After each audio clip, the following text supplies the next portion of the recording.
जिस धनबल और बाहुबल की उत्तर प्रदेश में बहुत ज्यादा चर्चा होती रही है, अखिलेश यादव 24 का चुनाव जीतने के लिए उसी पुराने फॉर्मूले पर लौट रहे हैं। करीब 36 घंटे पहले अखिलेश जब प्रयागराज में थे तो इस बात पर चर्चा बहुत हुई, मगर योगी उनके इस प्लान को विफल करने का इंतजाम कर चुके हैं। अखिलेश के इस एक्स फैक्टर पर सीएम योगी आदित्यनाथ पहले ही हंटर चला चुके थे और अब इस ओर संकेत भी दिए हैं कि बाहुबलियों के लिए उनके पास कोई स्कोप नहीं है। ये रिपोर्ट आप देखिए। लड़ाएंगे भी, लड़ेंगे भी और सब कुछ करेंगे, आंदोलन को आगे बढ़ाएंगे। तो सवाल उठता है, अखिलेश किसे लड़ाएंगे? कहीं बाहुबली धनंजय सिंह की पत्नी को 24 के चुनाव में समाजवादी पार्टी से तो टिकट नहीं मिलने जा रहा। और सब कुछ करेंगे का मतलब कहीं पैसे के इस्तेमाल से तो नहीं, क्योंकि समाजवादी पार्टी के गाजीपुर से कैंडिडेट और माफिया मुख्तार अंसारी के भाई अफजाल अंसारी कुछ इसी तरह की बातों को हवा दे चुके हैं। 7.5 करोड़ की वो धनराशि जो दिल्ली में फंसी हुई थी वो शुक्रवार को आ जाएगी। फिर उसके बाद हम ऑनलाइन भी प्रस्ताव देंगे। हम चाहेंगे चुनाव घोषणा होने से पहले 10 रुपया उस खाते में न बचे, क्योंकि वह खाता गाजीपुर की जनता का खाता है। तो एक तरफ अखिलेश यादव का तराजू है जिसमें ना तो धनबल से परहेज है और ना ही बाहुबल से दूरी, जबकि दूसरी तरफ सीएम योगी का तराजू है जिसका मंत्र है सर्वजन हिताय सर्वजन सुखाय। आगे बढ़ने के लिए प्रेरित करता है और वह मंत्र है सबका साथ और सबका विकास का। सर्वजन हिताय सर्वजन सुखाय। यूपी में 24 का चुनाव किस पिच पर लड़ा जाएगा ये लगभग क्लियर हो चुका है। अखिलेश का फॉर्मूला है बीजेपी को किसी भी तरह हराने का, जबकि योगी का फोकस है जो दागी और बाहुबली होगा वो चुनाव नहीं लड़ेगा। सूत्रों के मुताबिक यूपी के कुछ बाहुबलियों ने समाजवादी पार्टी के नेताओं से संपर्क साधा है। वो 2024 के चुनाव में किसी भी तरह टिकट पाना चाहते हैं और अखिलेश भी चुनाव जीतने के लिए सब कुछ करेंगे वाले फॉर्मूले पर जोर दे रहे हैं।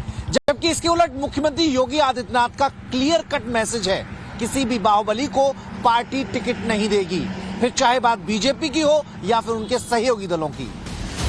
धनंजय सिंह, ब्रिजेश सिंह और ब्रिजभूषण शरण सिंह ये तीनों ही पूर्वांचल के डॉन और बाहुबलियों में शुमार हैं और इन तीनों को सीएम योगी ने रेड फ्लैग दिखा दिया है।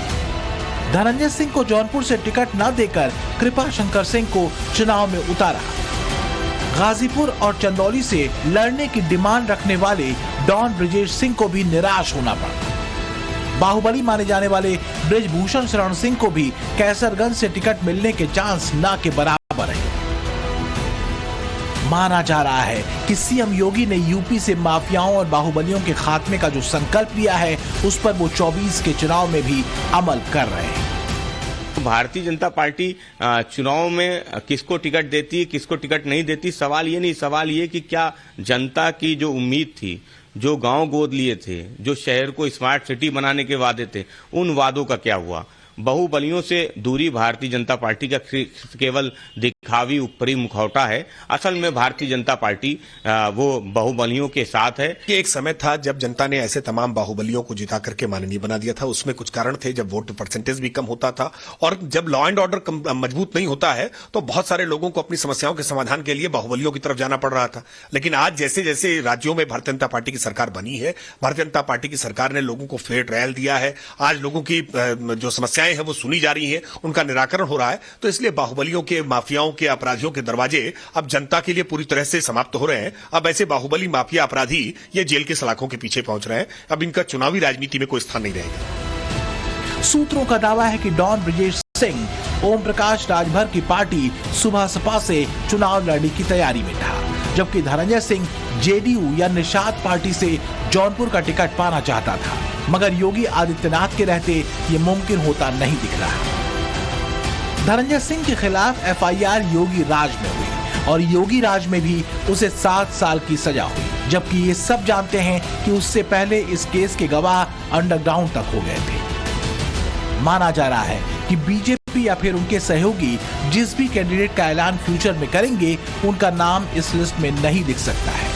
वजह सिर्फ योगी आदित्यनाथ हैं और वो अपनी एंटी माफिया, एंटी बाहुबली वाली इमेज को इसी तरह कंटिन्यू करेंगे। इसलिए लिस्ट जारी होने से पहले वो खुद दिल्ली के संपर्क में हैं। जनता में भी एक एंटी बाहुबली एक मिजाज बन गया है, मनोविज्ञान बन गया है कि भाई बाहुबलियों के साथ हमें नहीं जाना है।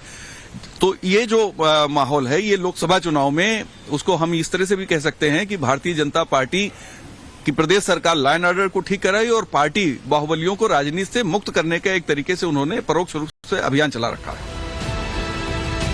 ये वीडियो धनंजय सिंह को 7 साल की सजा मिलने से कुछ घंटे पहले का है। अखिलेश यादव ने यूपी के बाहुबली धनंजय सिंह से एक शादी समारोह में 5 मिनट तक बात की। राम गोपाल और शिवपाल यादव से भी धनंजय सिंह की मुलाकात हुई और ये सब हुआ जौनपुर से उनको बीजेपी की लिस्ट में टिकट नहीं मिलने के बाद।